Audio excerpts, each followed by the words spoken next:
আসসালামু আলাইকুম সবাইকে। হোপফুলি সবাই ভালো আছো। আজকে আমার ইউনিভার্সিটির ফ্রেন্ডরা সবাই চলে গিয়েছিল বসুন্ধরা সিটির জেন্টলম্যান পার্কের শোরুমটায়। আমাদের কোর্স টিচার মালয়েশিয়াতে চলে যাচ্ছে, তো আমরা চাচ্ছিলাম স্যার যাওয়ার আগে আমরা তাকে কিছু একটা গিফট করব। সো অনেক ভাবনার পর আমরা ঠিক করলাম আমরা স্যারকে একটা ফর্মাল শার্ট গিফট করব। কারণ স্যার যেহেতু মালয়েশিয়াতেও ক্লাস নেবে তাই ফর্মাল শার্ট পরেই স্যারকে যেতে হবে। তাই আমরা চাইতেছিলাম স্যার যেন আমাদের শার্টটা পরে একদিন হলেও যায়।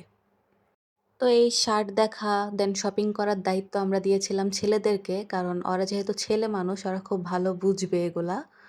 তো ওরা দেখতেছিল শার্টগুলা অ্যান্ড দেখতেছিল যে এগুলা আসলে আমাদের বাজেটে হবে কিনা। কিন্তু এটা আসলে আমাদের বাজেটে হয়ে গেছিল। আমরা চাচ্ছিলাম এটাই নিবো, যদি একটু বেশি প্রাইসও হয় তারপরও এটাই নিয়ে নিবো। কারণ এটা সবার খুব পছন্দ হয়ে গেছিল। তো তারপরে এই যে দেখো আমরা এটা নিয়ে নিছিলাম স্যারের জন্য। দেন আমরা স্যারকে কল করে ক্লাসে নিয়ে আসছি আর সামনে ম্যামও দাঁড়িয়েছিল। তো স্যার আর ম্যাম দুজন কথা বলতেছিল।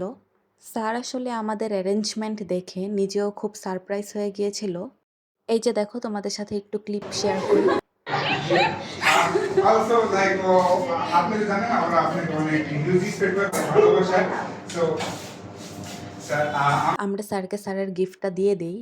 আর স্যার এটা দেখে একদম ফুল সারপ্রাইজ হয়ে গিয়েছিল। আর এই যে আমরা স্যারের জন্য একটা কেকও অ্যারেঞ্জ করেছিলাম। আর আমরা স্যারকে যে শার্টটা গিফট করেছিলাম, সেটা স্যার তখনই চেঞ্জ করে পরে এসেছিল এবং স্যার বলতেছিল যে এটা খুবই আরামদায়ক অ্যান্ড আমাদের জন্য মিষ্টিও নিয়ে আসছিল স্যার। কেক কাটার টাইমটা আর ভিডিও করতে পারিনি কারণ সবাই স্যারের সাথে কেক কাটতেই ব্যস্ত। আর এই যে দেখো, কয় পিস খাইলা তুষার? বাট আমার এই ফ্রেন্ড 10 পিস খেয়েছিল। তো আজকে এই পর্যন্তই।